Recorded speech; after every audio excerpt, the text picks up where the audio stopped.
Hope you had a great weekend. Enjoyed one hell of a finish to the Masters. He did it! Sergio finally did it! Can you believe it? I saw somebody tweet, matter of fact. In the last calendar year, we've had Sergio Garcia, the Cleveland Cavaliers, and the Chicago Cubs win championships. It doesn't make any lick of sense, but I guess, hey, that's just a sign of things to come in 2017. I'm Adam Kaufman, and that's probably about the last of the golf talk tonight, if I had to guess. This is DKTV's MLB Pre-Lock Live. Handful of games this afternoon, another 5 tonight, with 10 pretty average teams early in the season. Let's take a look at the slate here. You have Pittsburgh, winners of 3 in a row since an 0-2 start. Pirates home against the Reds. Mets and Phillies, each 3-3, entering their East battle. Cubs have won 2 in a row. They'll raise their championship banner against the Dodgers with Jon Lester on the mound. A lot of high emotions there, no doubt about that. And what may be the game of the night, at least in the world of DFS, Rockies Padres at Coors in a game projected to produce nearly 12 runs. So, like I said, it's a light slate, just the 5 games this evening. So we've got, I don't know, a lot to cover. Maybe we'll just dive really deep into, a thin group.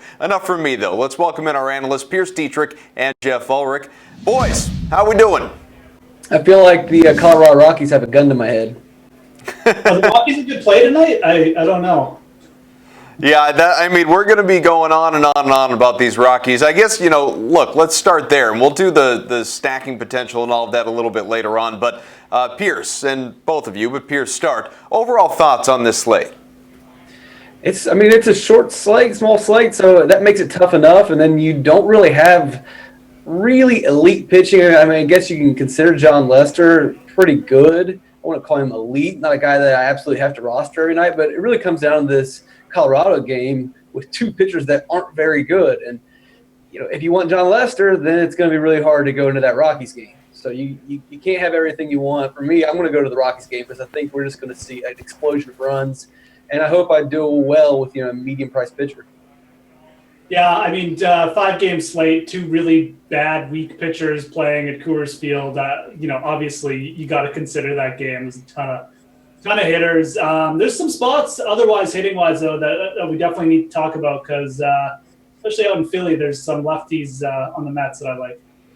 Yeah, we're going to run through these 5 games. Really, we're going to tackle all of them, obviously, since there are only a handful. We'll talk extensively about that Rockies game with the Padres. The Cubs, the Cubs very well may not play as a result of bad weather that's going to be coming through Chicago. We'll keep an eye on that as we get closer to lineup lock. That is 7 Eastern, so about 45, 50 minutes from now. We've got a lot of time. We'll look at the pitchers that you want to consider using tonight, obviously, which lineup stacks, maybe outside of Colorado if you feel like high ownership may deter you away from that. Where should you look? Should you look at the other side of that game with the Padres? What kind of runs are they expected to give you? And also, on top of all that, we're going to introduce something new on Pre-Lock Live tonight. We're going to call our shots. We're going to introduce the possibility of, predictions, not just for individuals in terms of, hey, they're a good play tonight, they're value, they're whatever, they're studs, let's use them. How about home runs? Can we guarantee home runs for you? We'll see if any of our analysts have that ability. Now, if you have any questions, get them in with a hashtag DKTV. Leave a comment on YouTube. Either way, we'll see it. We'll fire it off to the guys, help you set your lineups. Now, as always, we do have another member of our team, Alex Jankowski. He is in the DK Live newsroom. And Alex, how'd Quality Start go this morning for you? Pretty good. So much so that I think the camera's sick of showing me, so we're having some technical difficulties over here on my end. But we're up and we're rolling and ready to keep it going. No, you look great. The whole screen's your head, but aside from that, you look great. Quality Start is, for people that are unfamiliar, it's a Facebook Live program we started here at DKTV. Alex will be hosting. It'll be daily, late morning, I should say, maybe early afternoon occasionally, but for the most part, late morning. Good place to get you started for the day before you wrap up with Pre-Lock Live here with us. But Alex, before we get to tonight, who stood out to you this afternoon? Yeah, so the biggest standout definitely, so we talked a lot on Quality Start about the Chris Sale, Justin Verlander matchup, between the Tigers and the Red Sox. And while that was a great game and both pitchers did really well, Michael Pineda of the Yankees really stole the show, a guy who's about as hot and as cold as you can get. He's just totally inconsistent. So I guess we should have figured after he had a rough first start earlier this year that he'd have a great start today, and so much so that he had a perfect game going into the seventh inning. It was 2 outs in the seventh when Evan Longoria hit a first pitch double, finally ending that. But he still rung up 40.05 DK points as the Yankees throttled the Rays there 8-1. So he was definitely the biggest standout on the pitcher's side of things. On the hitter's side of things, Chase Headley from that game had 21 DK points. He hit a solo homer, had another hit, also had a walk. So nobody's really been sort of, huge as far as hitters go. It's been pretty even keeled so far. Still got a couple of those afternoon games going. But those were the guys that really kind of stood out. Also, just quickly on the afternoon game, couple of injury news items concerning catchers. The big one being Buster Posey in that Giants-Diamondbacks game took a 94-mile-an-hour fastball right to the head from Taijuan Walker just right in the beginning of the game on the bottom of the first. He was able to walk off under his own power, but did leave the game. So we're going to have to see, any lingering, potential concussion issues or something like that. And also Gary Sanchez of the Yankees, who had already missed the game today against the Rays, he will be out for the next 4 weeks with a biceps injury. So a guy a lot of people were looking to break out this year. Still obviously has plenty of time to do that, but will miss the first month of the season. Well, like you said, a couple of key guys there and big producers as well. We got a taste of Sanchez last year. We know what Posey's done when he's been healthy. Hopefully these guys will get better real soon. As far as Pineda goes, by the way, do we know if he had any of that crap, any of the pine tar on his neck, or was he, doing it clean today? His slider had some real zip to it, but from what I saw, it was a day game. It would have been awful tough to conceal something like that. And the Rays probably about the fifth inning would have started asking. I believe. Hold on here, I can get the double check on how many strikeouts he had. He had 11 Ks, so he was really feeling it. Every pitch was working, and so like I said though, with the roller coaster seasons that he's been having, might not want to target him the next game. But obviously ownership will be up pretty high whenever he does start again. All right, well, Alex, Cubs the champs, still hard to believe, I know. What's happening at Wrigley tonight? Yeah, well, as you mentioned, emotions will be running really high in Wrigley tonight. It's an ESPN game against the Dodgers. They're going to be raising the banner. Lester's on the mound. He will be on the mound if the game goes on. So that's the big thing. There's been some systems moving through the Midwest. About 4 o'clock today, the Chicago branch of the National Weather Service sent out a graphic saying that at about 7 o'clock Central Time, which is right around when first pitch is supposed to be, they should be hit by a pretty severe thunderstorm. Heavy rain is expected, even a pretty high chance of some large hail, which would obviously mean you're not going to be able to play while that's going on. Now, the last radar we saw, which was about 10 minutes ago, looks like most of the system has moved away. It was raining at the moment, but it sounds like, if anything, the game will be pushed back. It doesn't necessarily sound like it'll be postponed, but obviously we will keep you updated as more information comes along. I'd be willing to bet when you were back in college pursuing your journalism degree, you had no idea you'd be giving weather reports on internet television.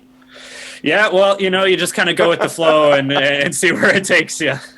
Well, one more thing from you. Rockies, Padres at Coors. We're not worried about the weather there. That game is going to happen, and lots of offense is expected. As I said, we're going to talk extensively about this game tonight. You did, though, a real deep dive into the Coors Effect. What'd you learn?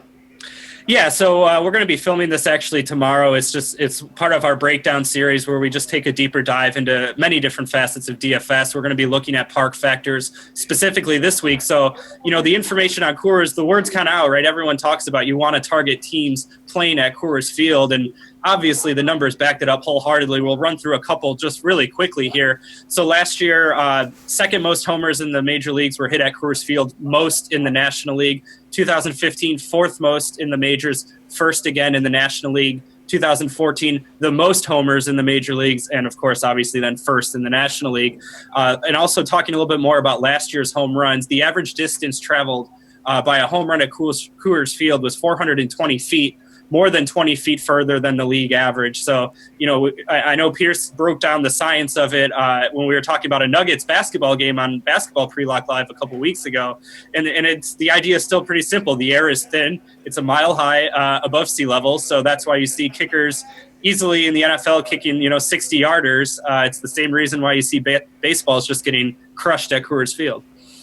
All right, Alex, great stuff. Really appreciate it. We'll check in with you again in just a few moments as part of our first spotlight, and we'll do our best to work on that camera at least. So next time we don't have to worry about seeing your nose hairs as well. It'll be good for everybody, I think. Home Run Watch is the first spotlight, and guys that are analysts, and I'll jump in that group as well, that all of us believe will go yard tonight. Some insights as to why as well. Now, I'm quite certain we're going to see a number of Colorado players on these lists. I mean, first and foremost here, this group, it belongs to Pearce. You can see Nolan Arenado, Manuel Margot, the Padres, and Gerardo Parra. Now you got, three guys that are all going to be playing in that same game out there at Coors Field. So, Pearce, what drew your attention to these guys?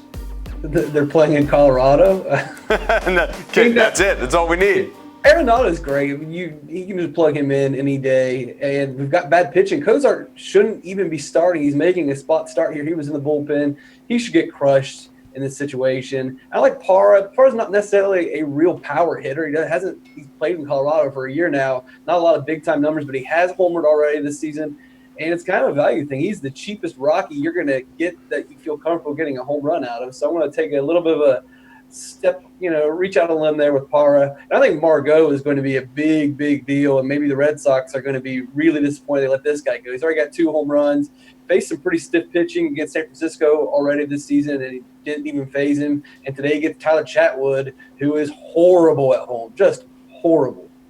But come on, Pearce, Craig Kimbrell's working out so well so far for the Red Sox. How dare they regret that move? If you had to pick one of these three, one of the group that you put your stone cold lock on this thing, which one is guaranteed to homer? You got Arenado. I don't think that's much of a reach. All right, let's make the move to Geoff here. Take a look at his group. There it is. Ryan Schimpf, Gerardo Parra again, and Jay Bruce. These guys, they picked them independently. We didn't worry about asking them, assigning guys or going over guys in advance of the show. We wanted these guys to pick from the slate, figure out which ones stuck out to them. So we're going to have some repeats in here, which is a good thing, quite frankly. I think should make you all the more confident when setting your lineup, when picking players, if multiple analysts really were tempted by the same player. You can see Parra right there. He's hitting .440 early in the year, averaging almost 9 DK fantasy points. So, Geoff, of that group, you could start us off with Parra if you'd like a little bit, since we were just talking about him a bit, but fill us in on Schimpf and Bruce as well. Yeah, well, Parra's a guy I thought it'd be sneaky, so I was kind of surprised to see Pearce get in there. But yeah, you're right. He's gotten off to a really good start. And it's a good matchup for him, lefty-righty, although I don't know how long Eisert will be in the game. But Parra's just a guy who always comes through for me, so I had to include him. And obviously he's playing in Coors Field. The other two guys, Jay Bruce is really interesting. The Mets are taking on Jared Eichhoff, however you pronounce his name, Hasselhoff. But he really allows a ton of hard contact against lefty hitters. I love all of the New York Mets left-handed hitters, but I think I like Jay Bruce the most. He's definitely the most straight-up power hitter they have. Just to give you an example, one of the stats I like the best, it's like a 26% ground ball rate to left-handed hitters. He got lit up by Joey Votto in his last start. So, and I also read earlier today that the wind might be blowing out there. It's a good ballpark factor in Philly. So I really like the left-handed hitters on the Mets. I love Jay Bruce. Then Ryan Schimpf, again, playing in Coors, good matchup. Another guy who just has a high fly ball rate, and in that thin air, very good chance one of his is going to carry out. Yeah, I don't think there's any great surprise here. Like I said, going into this spotlight, we're going to see some Rockies. We're going to see some Padres. It's the Coors Effect, more so than it even is just the 5 games tonight. People are going to be attracted to this game. There's a reason these two teams are projected to score upwards of a dozen runs, and nobody would be shocked if they were able to surpass that either. So, Geoff, thank you. Let's go to Alex now back in the DK Live newsroom. Take a look at your group just flashed behind me. Arenado, talked about him a little bit. Lucas Duda, the Mets, and Ryan Zimmerman has a very good matchup for the Nationals in this contest tonight. Also, the guy of that group that is off to the best start as well, not only average, but average fantasy points per game, and you can get him. He's the cheapest of the 3 that are listed here at $3,500. So, Alex, tell us a little bit about your group. Yeah, let's start with Lucas Duda. Jeff and I clearly hear sharing brainwaves about that lefty matchup against Jared Eichhoff in Philadelphia. Going back to last year, Eichhoff has given up at least 1 homer in 4 of his last 5 starts, multiple homers in 2 of those. So you can almost expect that someone on the Mets will go long. And I'm going with Duda. He's hit 12 of his home runs at Citizens Bank Park, which is the most outside of Citi Field in his career. So Bruce and Duda, I was kind of going back and forth on either one of those. I wound up with Duda. Let's just say probably one of those guys will go long. Zimmerman, for me, he had a pitch hit home run yesterday. It was his third long ball of the year. Also has 2 homers, 5 doubles, and 32 at-bats against Adam Wainwright. So not exactly the righty-lefty matchup that you want. It's a righty-righty, but he has some pretty good history against coming in a little hot, as you mentioned too, Adam. He spreads the ball out around. He hits it pretty well. And then Nolan Arenado, like Pearce said, I mean, we know there's going to be homers in this game. I'll go with the guy who has the 936 OPS at home. So, probably up and down that lineup, you can't really go wrong. But I'll go with the guy that I think is probably the most surefire in Arenado.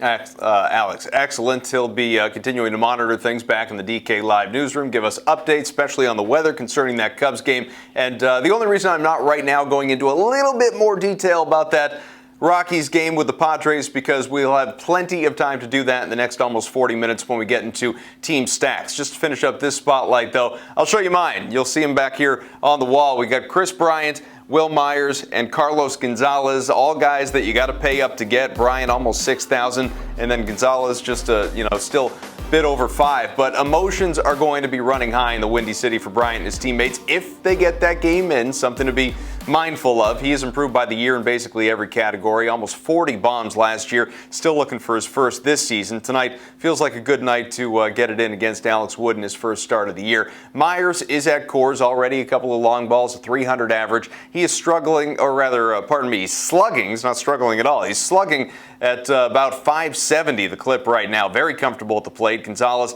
averages a homer every 20 at-bats in his career. Does not have one yet this year. He's gone 24 without one, so he's due. He's home and he's due. Plain and simple, that's how I'm looking at it with Gonzalez. So these are the 3 guys that I'm looking at. I didn't ask the last couple of guys who their lock is. For me, it's I'm going out on a ledge here a little bit, because here's how I'm going to put this.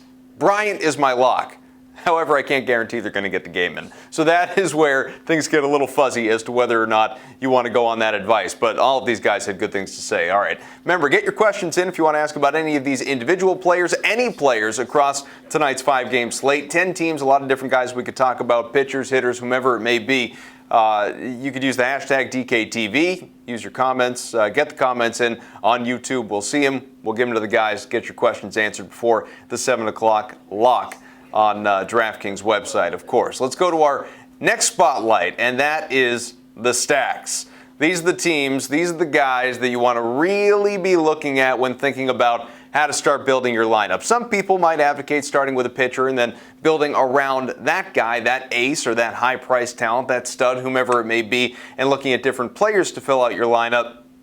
Other people might look at it and say, start with the lineup, pick your pitchers and some of your value players around that. Which lineup is destined to produce the most runs? Who's going to score? Never mind the 3 or 4. Forget that. Which team is going to give you 5 runs, 6 runs, 7 runs? Who are you a big believer in? Who are you going to look at where you're going to pick anywhere from maybe 3 to 5 guys from a given lineup? So let's start taking a look at some of these teams. The Padres are going to be the first one here. We'll show you all sorts of different numbers. This is the lineup tonight. It's a confirmed starting lineup. You see it right there in red at the top. Tyler Chatwood stunk last time. 4 runs in his first start away from Coors. Bodes well for San Diego being in Colorado. We've already spoken a bit about Manuel Margot and the season that he's off to. Will Myers, one of my guys there in the home run spotlight. You have Ryan Schimpf, who obviously the guys have been high on. A whole bunch of different options there. You can dig deeper a little bit into some of the value as well, but for the most part, you've got some very affordable guys in this particular lineup. Eric Ibar and Louis Torrens there are the only guys that are under 3. Everyone else very, very affordable, where you can also feel confident in the production that you'd be getting. Let's go back to our analysts here, Geoff and Pearce. Geoff, we'll start with you. How do you feel about this Padres lineup there? If you're, really, probably simply put, if you're looking for a pivot from the Rockies, because the Rockies is where everyone's going to be looking. Yeah, the Padres come at a cheaper price too, and there's really no reason to shy away from San Diego. I mean, you still have basically they have a lot of players who are hitting well right now. So not only are they coming and hitting well, but there's some talent there too. They're not necessarily the Padres of old. So we mentioned Margot, but if you want to stack them, I mean, the top 5 players are all in play. Solarte's gotten off to a really good start as well. I mentioned Shrimp already. And Renfrey, the guy who's playing behind him, is definitely like a fly ball hitter more as well. So you have players on this team who can get the ball up. And in this thin air, it doesn't take much to get it out. So I really like Shrimp. I like starting.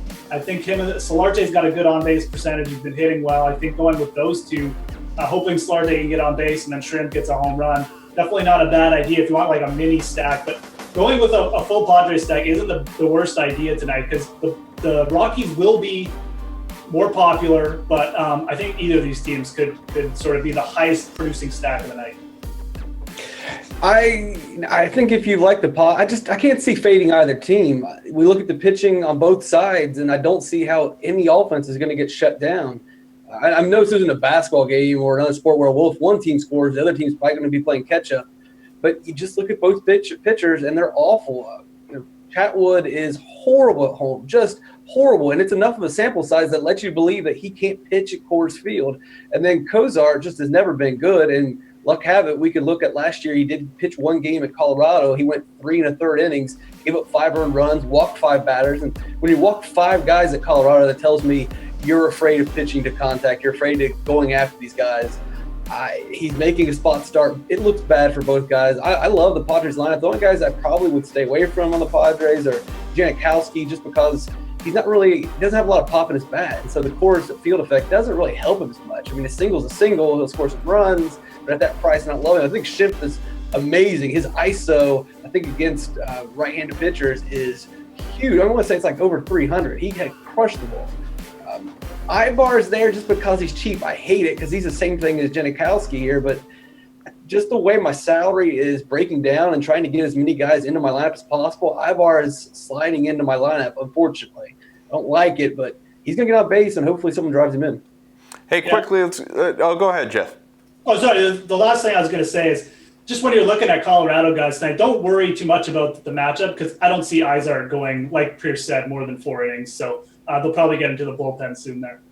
All right, real quick, let's go back to the DK Live newsroom, unscheduled, but because we obviously mentioned Travis Jankowski there, I just didn't know if Alex wanted to defend his guy, his family there, because Pearce was shying away from him right away. Well, I want to defend that he said Janikowski the second time, and I can't tell you how many times I've been asked if I, am related to the kicker for the Raiders. There's no I there in the middle, so just Jankowski, but his analysis is sound, though. I mean, we all know Travis Jankowski is a ground ball hitter, just to get on base and use his speed from there. So I'm all right with that. Just get the name right. All right, Alex, it's going to be an awkward family reunion. Let's do our next stack here. The Colorado Rockies, no shock, right? Chalk play, should put up a ton of runs, projected for almost 7. Will face Jarred Kozart and the Padres. He has terrible control. We've spoken about a number of these different guys. You can see the lineup there on the screen. Nolan Arenado, Carlos Gonzalez, Charlie Blockman, Mark Reynolds. Each of these guys, at least $5,000. You're pretty much paying for just about everybody in that lineup. Trevor Story, another one. I mean, you'll only be able, I guess, first and foremost, right, as I ramble on, Pearce, how many of these guys realistically can you even fit in your lineup given their prices? Well, it depends on what pitcher you take. If you go down towards the middle range pitcher-wise, which it gets a little hairy, I don't even know if you can afford Jacob deGrom and be happy with your offense here. So you can get them in. You just got to go cheap pitcher-wise, and then you're almost guaranteed you got to put Parra in there because he's saving you some money. They're all wonderful plays. The guy I probably don't really want to go with is the catcher. Well, I don't think you get anything there.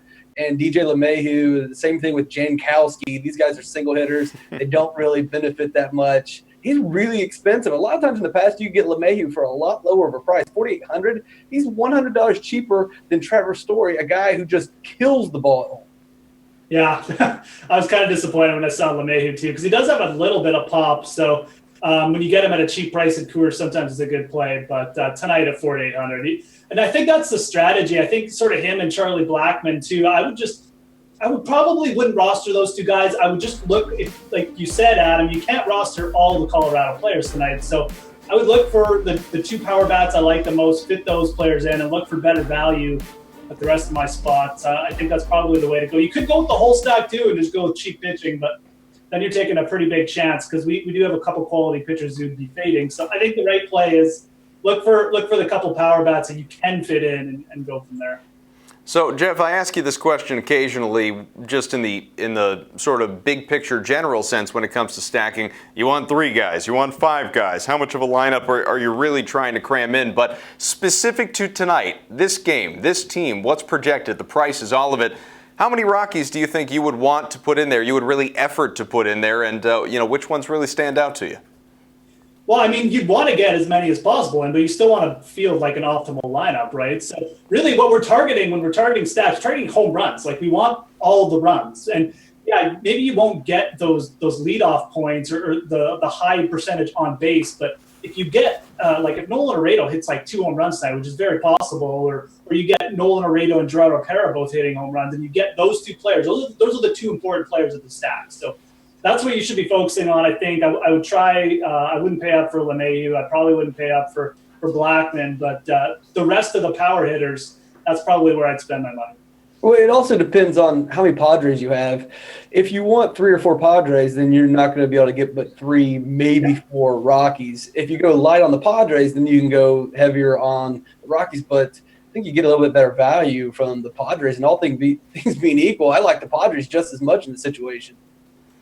All right, let's go to our next stack then, because these are the teams, again, there are going to be some that people are thinking about pivoting away from Coors Field in those 2 games if they're worried about high ownership. Let's talk about the Nationals. Good time for a lefty stack against a righty pitcher. Adam Wainwright in the Cards. Ryan Zimmerman, 10 for 32 against him. He's a serious value consideration at 3,500. There's Bryce Harper. We'll show you the lineup here. Daniel Murphy, Adam Eaton, Jason Worth, and others. Projected 4.5 runs at home. I guess we don't have the lineup to show you, but just, I rattled off some of the key names, obviously. So, Pearce, among that group, the Nationals, how seriously are you taking this lineup?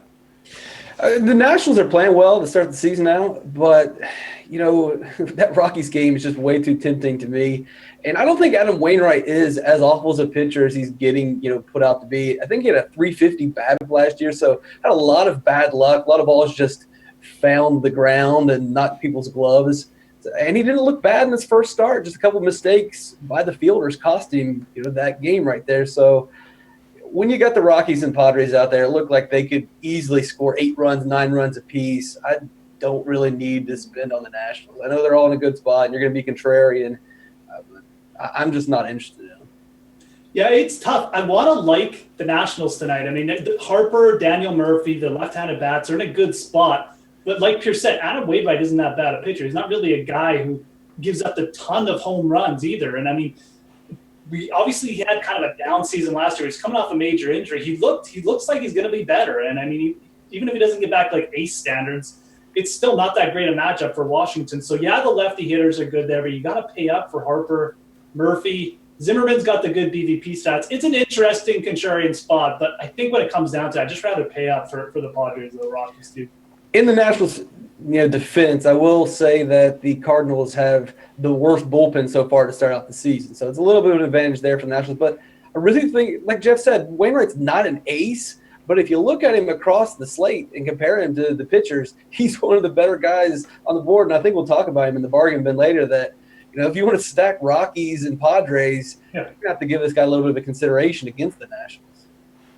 All right, one more, and then we'll move on to our first chase fade of the show, and that is the Cubs. Again, we don't know if this game is going to happen. There's the concern that weather is going to go through, ruin the whole damn thing, the banner raising and all of that stuff. But if, in fact, this game is played, you can see there are a lot of potent players. We've discussed the Cubs on this program before in terms of lineup stacks. I'm sure we'll be doing it all season long because of these names and their potential. Chris Bryant, Kyle Schwarber, Anthony Rizzo, Ben Zobrist, Addison Russell, and on and on and on. I mean, it's a stacked lineup. So, Geoff, are you giving the Cubs the same kind of attention you generally would, or are you looking at it and saying, I don't know if this game is going to happen, I'm staying away from this thing?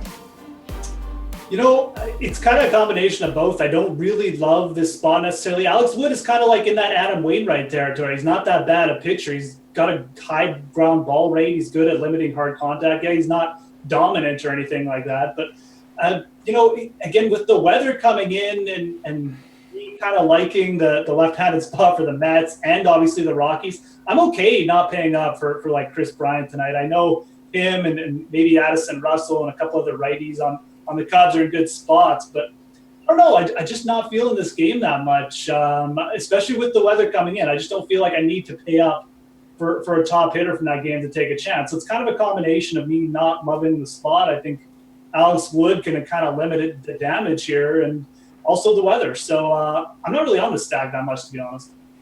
Well, I think the weather could help you out in GPPs because a lot of people are going to stay away, and it's just going to push even more people into the Rockies and Padres game. So there's a bit of an advantage there to go into the Cubs. And Cubs are really good against left-handed pitchers last year. Kris Bryant crushes lefties. Wilson Contreras is a good play. Ben Zobrist, and even Addison Russell's pretty good. I don't know if you need to stack Cubs, but those guys aren't that expensive either. I mean, aside from Kris Bryant.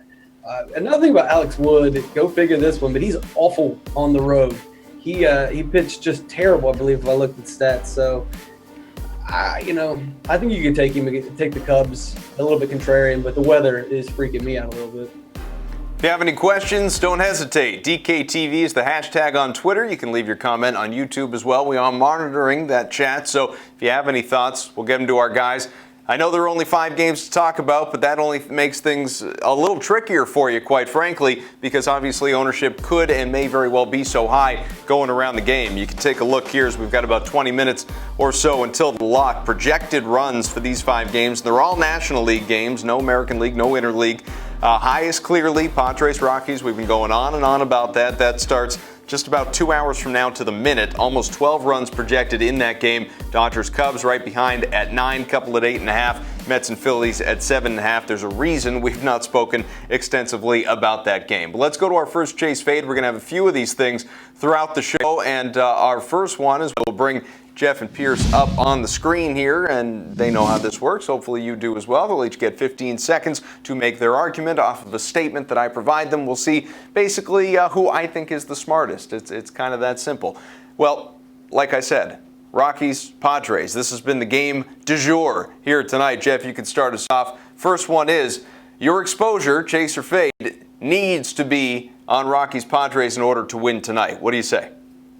I don't think that your main exposure needs to be on it to win tonight. I think that the Mets lefties could definitely put up a huge number. I think, targeting the Pittsburgh Pirates, too, the righties are going up against Brandon Fagan, who's definitely capable of a bad game, and then paying up for pitching.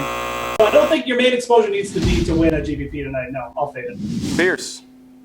I'm going to chase it. Maybe if this was a full slate with all 30 teams being selectable, but they're not. And Colorado, even on a full slate, is hard to avoid.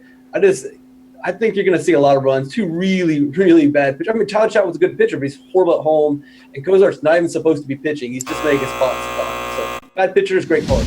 Yeah, and with Pearce, it's that combination. It'd be one thing if it were just the park or just the bad pitching, but it was somewhere else on the road involving these teams. It's in San Diego. Not the case. I think you put those 2 things together. Who knows? Maybe Pearce and I look like idiots come tomorrow morning. This thing's a 2-0 final. I don't think it's going to play out that way. So Pearce will start us off. We'll have 2 more chase fades coming up a little bit later on in the program. We're going to break away, do something a little different now. We'll go back into the DK Live newsroom, check in with our guy, Alex Jankowski. And Alex, tell us a little bit about what happened this afternoon, what people may have missed, and, of course, what you're looking at tonight as well.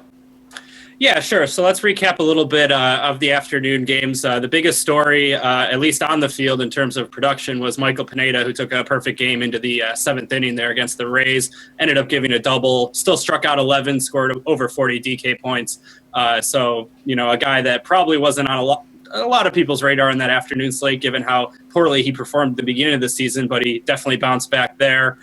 No one really big stood out in terms of hitters. Chase Headley was the highest DK point getter with 21. He had a solo homer and another hit as well. The other big story from the afternoon games was that Buster Posey left the game. He took a 94-mile-an-hour fastball from Taijuan Walker, pretty much smack dab in the side of his head, took him off his feet. He was able to get up and walk out under his own power, but that was right in the first inning. He left the game and hasn't returned.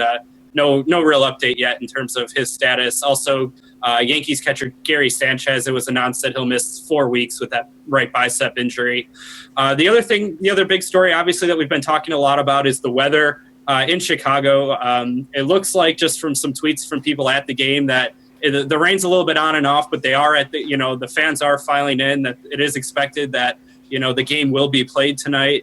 Potential, obviously, for there to be some kind of delay. Potential also for there to be a delay in the middle, sometime during the game, which, almost makes those hitters a little bit more attractive, because then, traditionally pitchers might not then go their full, length, the starting pitchers. So then maybe you can beat up on a bullpen. That's going on a little bit. That's really if you're just trying to psych yourself into the contrarian play and not play anyone from the Colorado-San Diego game. But those are really the big stories that we're monitoring right now. Obviously, if we get any more information on that Chicago game, we'll let you know. Alex, great. You know what? Let's build off of that, because I like the idea of maybe people psyching themselves out a little bit. Let's do our next spotlight, and that is pitchers. Pitchers you want to think about after you're done, depending on what order you want to go in, either stacking your lineup with one team or, of course, picking a pitcher and then you stack after that. I mean, it's up to you, whichever direction you want to go in, obviously. There are a bunch of guys. You can see them right there. Jon Lester, Jacob deGrom, Tanner Roark, Tyler Glasnow, and Brandon Finnegan. These are the guys that our research team here at DraftKings has been paying special attention to, pining over the numbers in the DK Live newsroom throughout the day to make sure that you are as informed as possible and picking the guy that can help you most. And the reason I say I'm excited about the possibility of maybe people psyching themselves out a little bit as we bring back Geoff and Pearce. Jon Lester, he's that first guy. Let's talk about him a little bit here.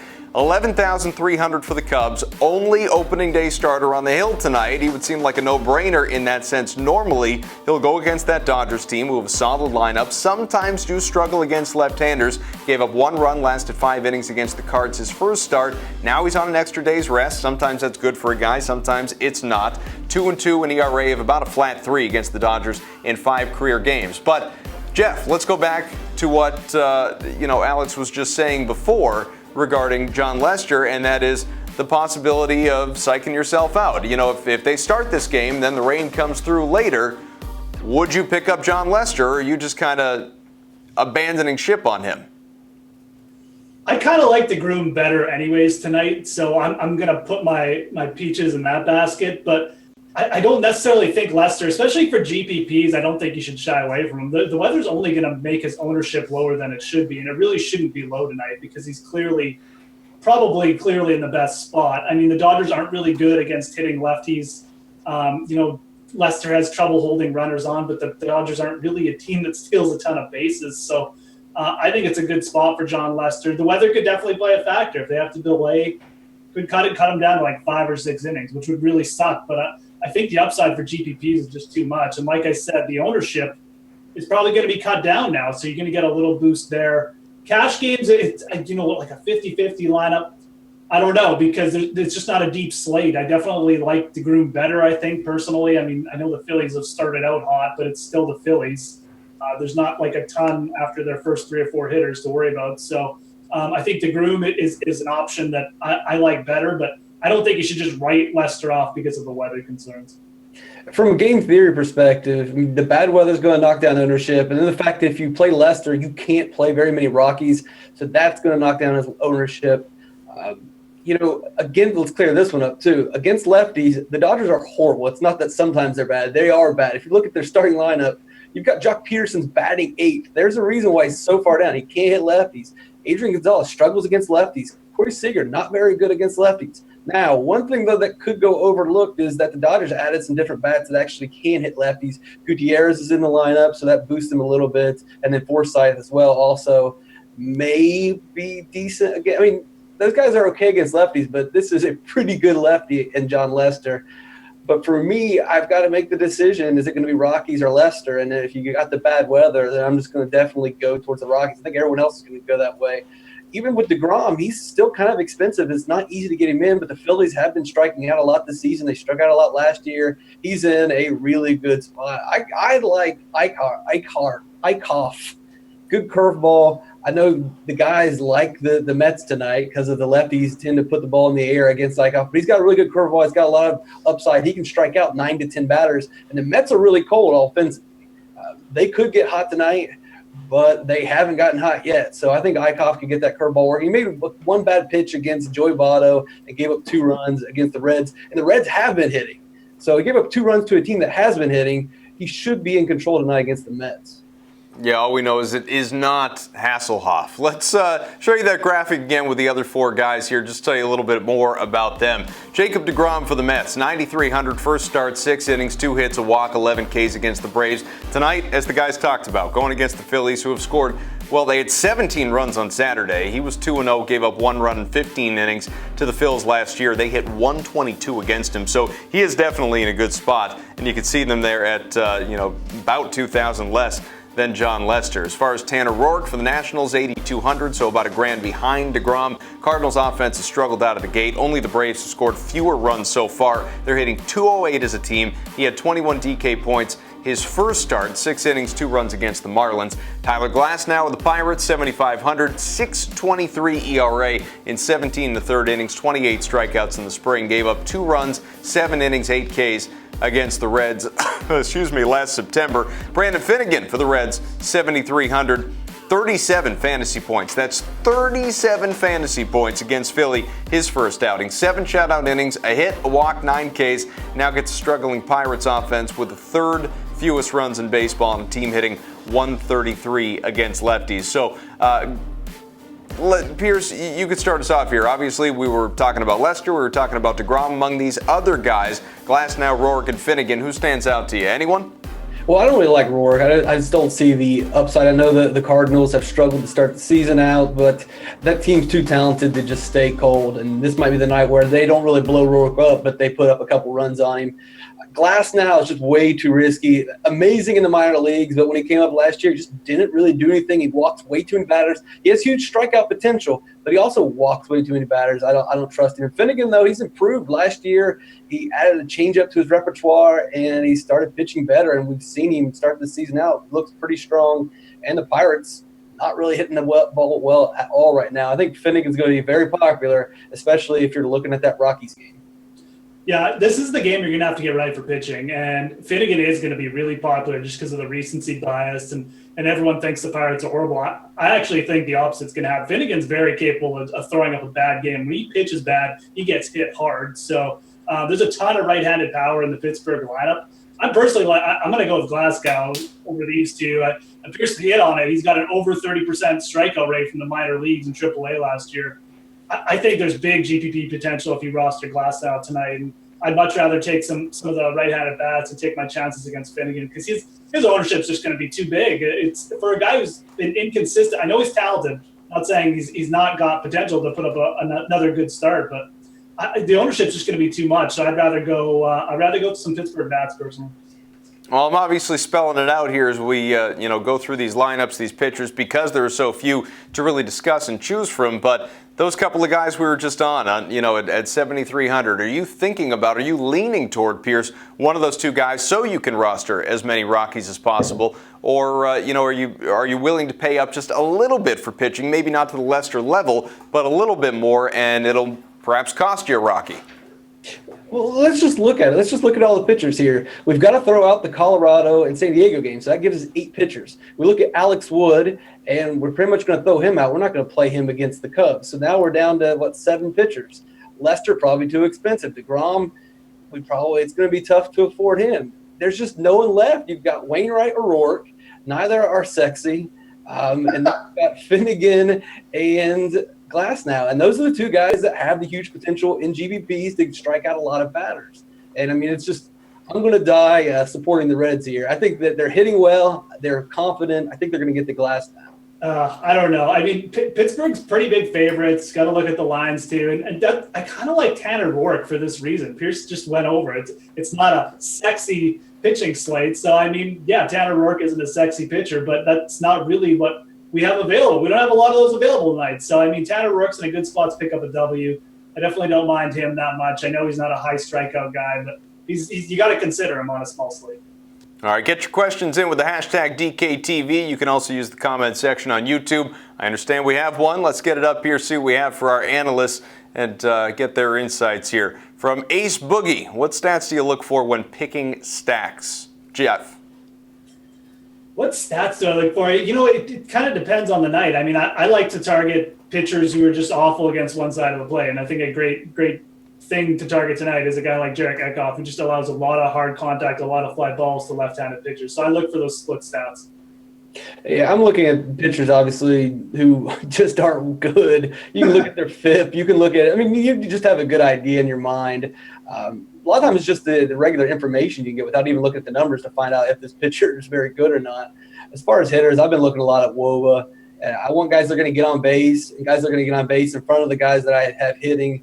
So I want power too as well, and that's going to be factored in with WOBA. So that's going to be my – I don't care – like – if you're looking at batting average, I think you're doing it wrong when you're looking at stacking, because all hits are not the same, and singles are not going to help you. You need extra base hits, and you need guys that get on base. All right, we have got about 10 minutes left. Let's go back to Alex Jankowski in the DK Live newsroom. Mentioned Zach Thompson already, does a great job writing for the DK Playbook, and always contributes his bargain bin. Alex, who's Zach really focused on? Yeah, so right away, starting off on pitchers, Adam Wainwright, a guy that we've talked a lot about, he's going to run you at 7,200, which, on a big slate is definitely in the value range. For tonight, it's kind of middle tier. Had a pretty solid outing. He took a loss against the Cubs earlier this year, 16.3 DK points, 6 strikeouts, to go with 3 hits, 2 walks, and 2 earned runs against, obviously a really good offensive team. So that was, pretty solid numbers there from Wainwright. Obviously, he's not the ace that he once was. He's had just so many injuries, but obviously this isn't a season-long league. You just need him to be good enough tonight. So as long as he can kind of do okay against the top of that Washington Nationals lineup, then he should be in for a pretty good, solid outing. Speaking of the Nationals, moving on to hitters, Zach highlighted Adam Lind. We talked a lot about lefty power so far today. Here's a guy who definitely has some. It'll run you 3,300. Pinch hit 2-run homer last Monday. He got the start yesterday and was a solid 2 for 4 with a double and a run scored. Usually the book on Adam Lind is, he needs to get you an extra base hit to do much of anything. And, he's had a couple so far this year, has a 1.319 OPS with a really small sample size, obviously early on in the year.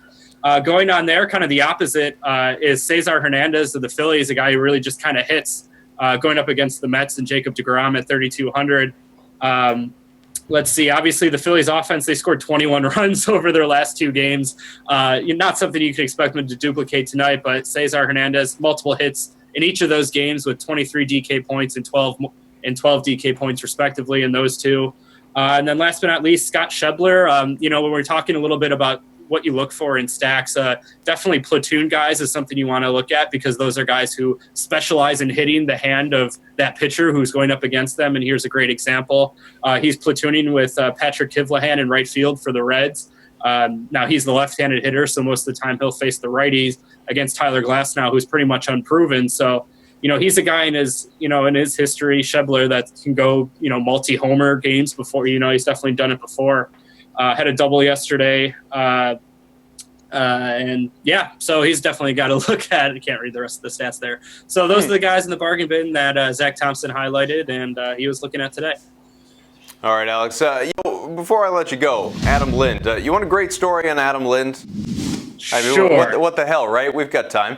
Back in 2004, okay, so 13 years ago, all you guys will enjoy this, or at the very least, you're forced to listen to me until we sign off. Was he on the Blue Jays back then? Well, so he was in the Blue Jays organization. One of my first gigs, my first job out of college, I was broadcasting in the Blue Jays organization for the short season single A New York Penn League Auburn Doubleday. So Adam Lind is on that team, along with a number of guys that have actually graduated to the majors since, though Lind has definitely had the best career. But the story about Lind is, you could tell back then he was going to be a good hitter. He was a contact hitter. There was a bit of power there. First really experienced with the wood bat after, having metal in college or aluminum at Alabama.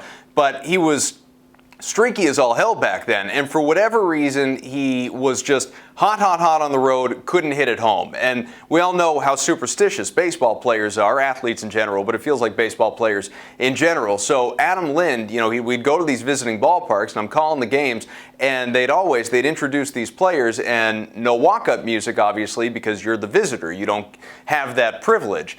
And he would just rake, and then he'd come home and he'd have his whatever it was, Metallica or some sort of hard rock, and he'd strike out or he'd fly out. He went on this terrible run where he couldn't get a hit, and he comes up to me one day, he's like, "Koff, you got to do me a favor. You got to tell the PA guy, cut the music. I don't want any more music at home. No more music, no more walk-up music. I got to get out of this funk. Like whatever it is, I got to get out of this thing." And so it would be comical. We'd have these home games, and it'd be player after player, whatever the walk-up music may be, and then he comes up and it's number 26, Adam Lind. And nobody would cheer. Like, everybody kind of figured out what was going on in the ballpark. The fans loved it. It's just, look, it's a long-winded way of telling you the superstition these guys have is wildly entertaining to me.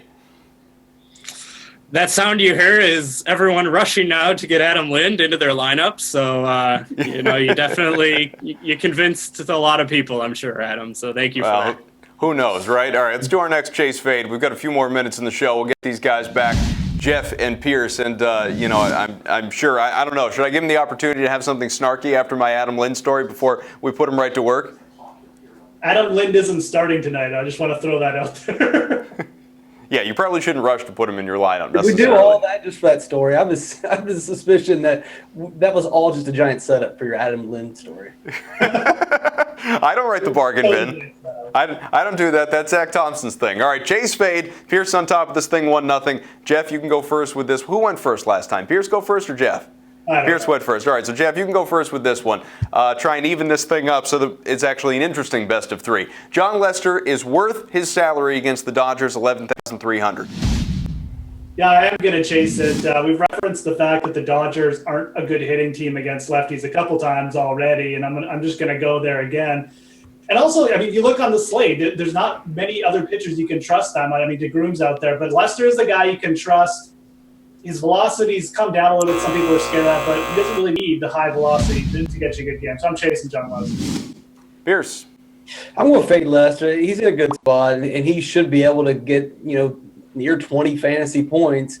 But, at that salary, he limits what you can do offensively. You're going to not be able to get into that Rockies-Padres game. And if that Rockies-Padres game goes off like we think, it doesn't matter if you have Jon Lester. You're going to lose. So I would much rather save some money. Yeah, I mean, the Rockies element makes a lot of sense. I would fade him simply because of the weather. That concerns me too much. Now, maybe it'll prove to be nothing. He goes 6-7 innings, allows a run or two. I look like a fool. But for now, I think I would fade him. So I guess Pearce takes this thing 2-0, but we'll do one more just for the hell of it because, hey, we wrote it and we don't want to make anyone feel bad. Brandon Finnegan is the value pitcher to target on tonight's slate at 7,300. Pearce. Yeah, I'm going to chase. We've already talked about this. I know Glasnow is going to be Geoff's guy, but I'm going to go with Finnegan. He looked good in his first game. He looked good to close out last season. Pirates aren't really, hitting that well. It's a pitcher's ballpark. I think everything lines up for him pretty well. A lot of strikeout potential as we saw in his first game. Geoff. I'm going to fade him. There's just too many reasons for me not to chase him here. I mean, the Reds are not a good team, and they're underdogs in this game. So, I mean, right off the bat, you're an underdog to get a win. I know Brandon Finnegan has some strikeout potential, but the Pirates have a lot of good right-handed bats, and that would scare me, and it does scare me. And I know they've been cold, but this is a good spot for roster a few Pirates bats. I'm definitely fading Finnegan. All right, we'll let Geoff have one there. Keep this thing a little bit interesting and respectable. You bet, pal. I could give you one of these. You can't even, All right. I think the Reds have been underdogs in every single game this year, and somehow they're 4-2. So I don't know if that's really hurting them much. All right, probably will eventually. Eventually. Look, it's too early in the year in a lot of ways. You read into a lot of the patterns, at least team patterns, maybe player patterns. That's what we're here for. But team patterns, who wins 2 in a row, loses 3 in a row, who the hell knows? I mean, it's so early. You got the flu going through an entire Red Sox team right now. Let's talk games to watch in the final couple minutes of this program. Each of you three, give me the one game that stands out to you. I guess I'm benefiting whoever goes first. I'm going to go to you, Geoff. I got an idea which way you're going to go. Yeah. Well, I'm going to be the super nice guy here. I'm going to talk about the Mets and Phillies. First of all, for a couple reasons, and they're good reasons. I think Jacob DeGrom, I don't know. DeGrom. Whatever. I think he's the best pitcher on this slate, just value-wise and matchup-wise. The Phillies, I know they've gotten off to a good start, but there's a lot of strikeout potential in the bottom part of their order. DeGrom's velocity is up. His strikeout rate should go up this year. Value-wise, I just want him more over Jon Lester. Then there's the lefty bats again. Reyes, Duda, Bruce, all those guys. They're all in play to hit home run tonight. Neil Walker, all those guys. So I really like the Mets bats too. Why do you have to say DeGrom so snarky, like there's a silent letter in there or something? I'm just horrible at pronouncing names, so I just get mad. All right, just because I know how badly Pearce wants the Rockies game, let's go back to Alex. Alex, which game are you keeping an eye on here? I am now going to go with the Dodgers Cubs because our latest radar that I'm looking at right now shows like this is going to be a pretty this game's going to happen and probably not really going to have much of a delay, if any. So I think we just spent an hour telling everyone you might want to fade that game, and now would be the time to it pays off if you put a lot of guys in your lineup. So maybe it's just the Cubs that I'm looking at, specifically Lester. I mean, we talked about the Dodgers are just so bad against left-handed hitters, left-handed pitchers. So Lester's in a great spot there. And then a lot of Cubs, talk about the emotions. You got Eddie Vedder and Chris Chelios in the bullpens right now for their pregame ceremonies. So emotions are running high, and I'm going to think the Cubs mash tonight.